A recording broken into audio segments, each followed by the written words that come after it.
गोविंद भगवान की। हाँ, ध्यान को उसी जगह पर केंद्रित कीजिए जहां प्रसंग चल रहा था। उधर महाराज हरिश्चंद्र के आंगन में जब समय उपरांत एक लड़के का जन्म हुआ, आंगन में बधाई बजवाई गई, खूब खुशियां मनाई गई। और वो खुशी ज्यादा देर तक टिकने वाली नहीं थी। तब तक वरुण देवता का आना हो गया। वरुण देवता हरिश्चंद्र को एकांत में बुला करके ले गए और कहने लगे कि हे हरिश्चंद्र, तुमने हमसे वचन दिया था कि जब बच्चा पैदा होगा तो हम उसकी बलि चढ़ा देंगे, तुम्हारा यज्ञ करवा देंगे। अब हमारा यज्ञ कब कराओगे? हरिश्चंद्र ने दोनों हाथ जोड़े, कहा वरुणदेव अभी क्षमा करना, अभी ये जो बच्चा है ना अभी अपवित्र है, कम से कम ये 6 दिन का हो जाए, उसके बाद हम तुम्हारे यज्ञ कराएंगे। धीरे धीरे 6 दिन भी बीत गए। वरुणदेव फिर आए हरिश्चंद्र के पास। हरिश्चंद्र कहने लगे महाराज रुक जाओ, अभी ये बच्चा छोटा है, इसके जब दूध के दांत निकल आएंगे तब हम तुम्हारे यज्ञ करवाएंगे। यानी ये हरिश्चंद्र की आदत बन गई बार बार झूठ बोलने की। बच्चे से इतना मोह हो गया हरिश्चंद्र का, अब वो नहीं चाहते कि इसका हम यज्ञ कराएं। हर बात पर झूठ बोलने लगे हरिश्चंद्र। 6 महीने हो गए, बच्चे के दांत भी निकलने लगे। वरुण देवता फिर आए, बोले हरिश्चंद्र, अगर तुम यज्ञ नहीं करना चाहते हो तो हमसे मना कर दीजिएगा, हम तुम्हारे दरवाजे पर अब नहीं आएंगे।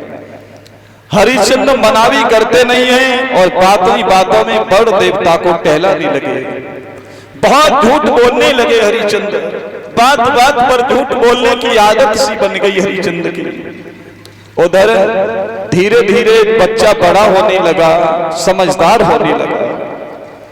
वरुण देवता फिर आए, हरिश्चंद्र अब हम बिना यज्ञ कराए नहीं लौटेंगे। और हुआ ये कि हरिश्चंद्र अब तुम सावधान हो जाओ, हमसे युद्ध करो। आज वरुण देवता में और हरिश्चंद्र में युद्ध होने लगा।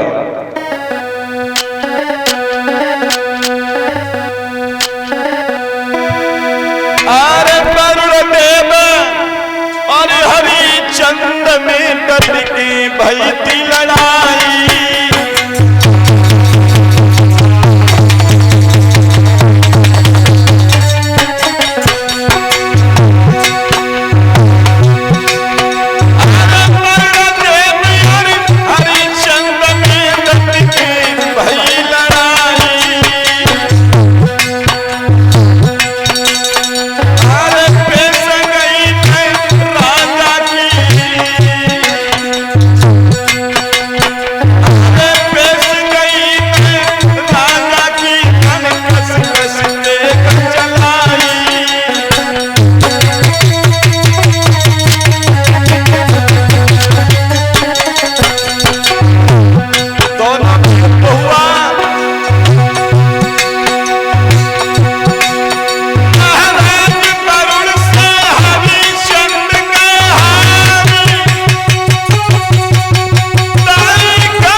उसी गम में हरिश्चंद्र बीमार हो गए, जलोधर का रोग उन्हें हो गया।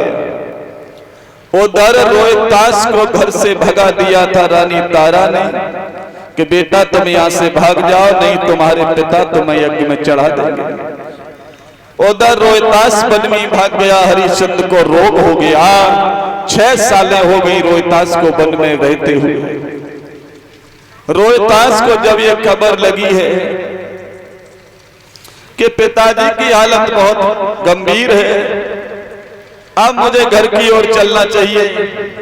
उधर रोहितास को सुनासेस नाम का एक लड़का मिल गया जो विश्वामित्र के बहनोई का पुत्र था, जिसका नाम था सुनासेस, जो अजिक्रत का लड़का था।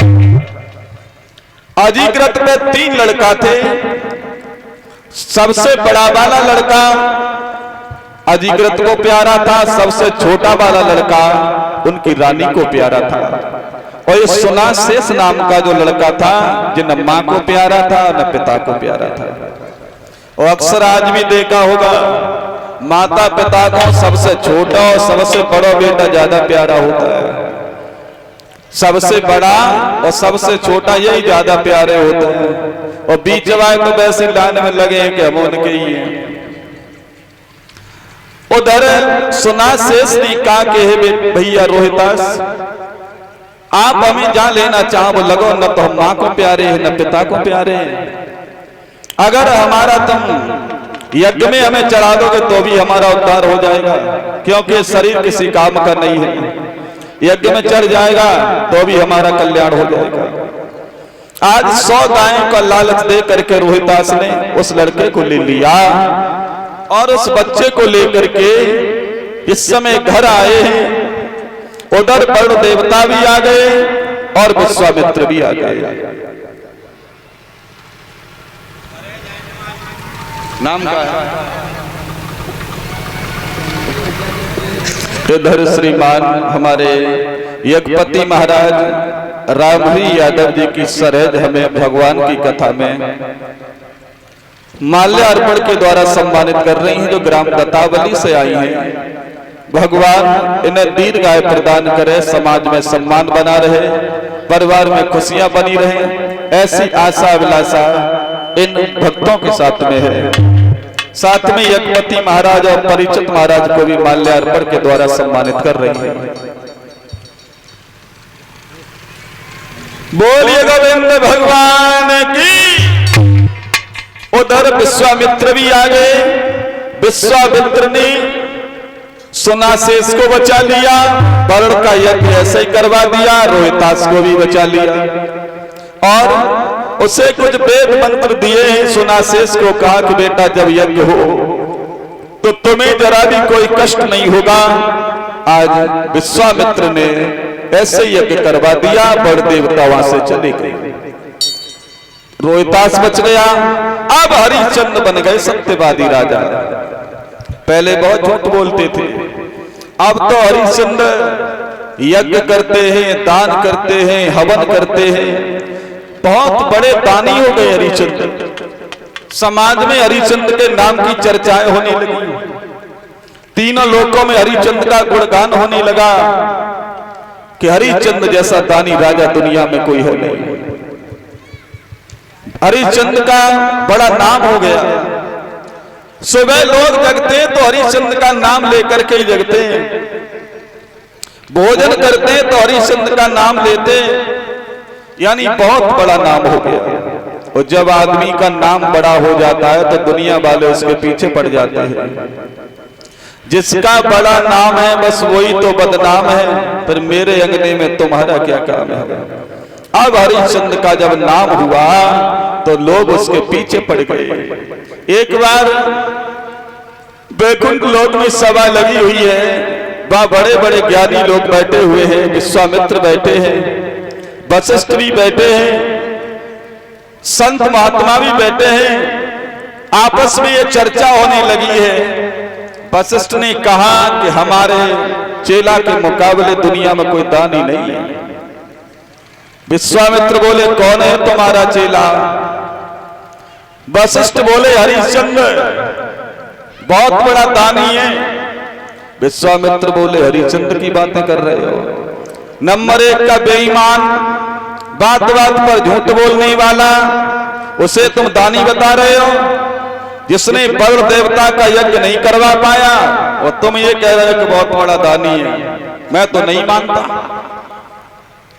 वशिष्ठ बोले, तुम्हें क्या मालूम, चेला हमारा है, हमारा। हमें पूछो, ठोक ठोक के हमने उसे बनाया है। इतना बड़ा दानी है कि उसके दरवाजे पर कोई भी विमुख लौट के नहीं जाता। बहुत बड़ा दानी है। विश्वामित्र बोले, चुपचाप रहो, ज्यादा बड़ाई न करो, हमें उसकी औकात का पता है। बड़ का यज्ञ नहीं करवा पाया, हमारे भांजे को 100 गाय का लालच दे करके यज्ञ में डलवाना चाहा, वो हमें मालूम है कितना बड़ा दानी है। अगर ऐसी बात है तो हम तुम्हारे शिष्य की परीक्षा लेंगे। परीक्षा में अगर सफल हो जाएगा तो मैं समझ लूंगा कि वो बहुत बड़ा दानी है। वशिष्ठ बोले, हाँ ये बात सही है, परीक्षा ले लो। और हुआ क्या?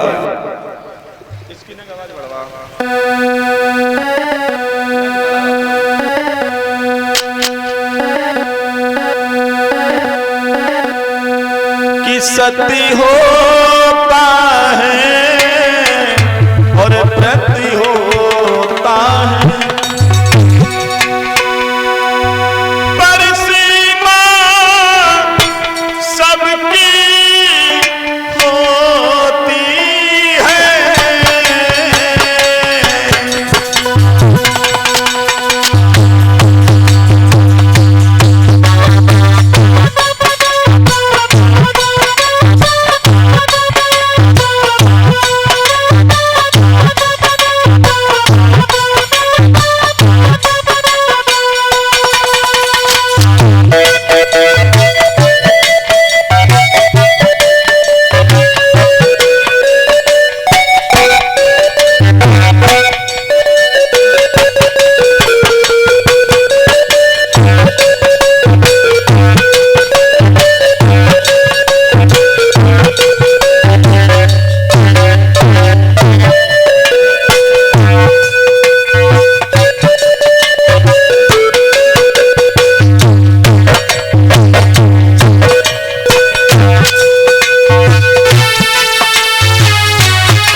तुम्हारे मुंह से पढ़ाई करना हमें अच्छा नहीं लग रहा।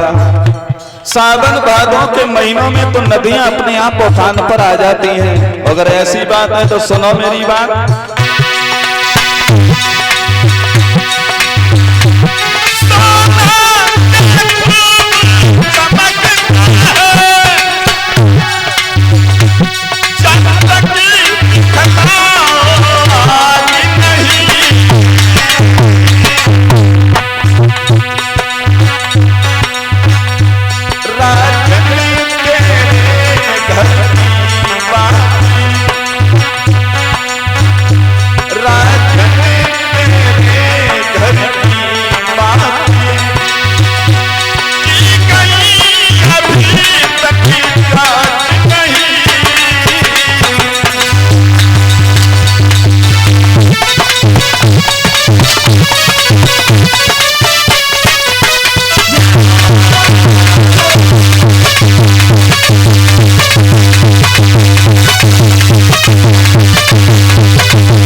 हम इसकी जांच करेंगे।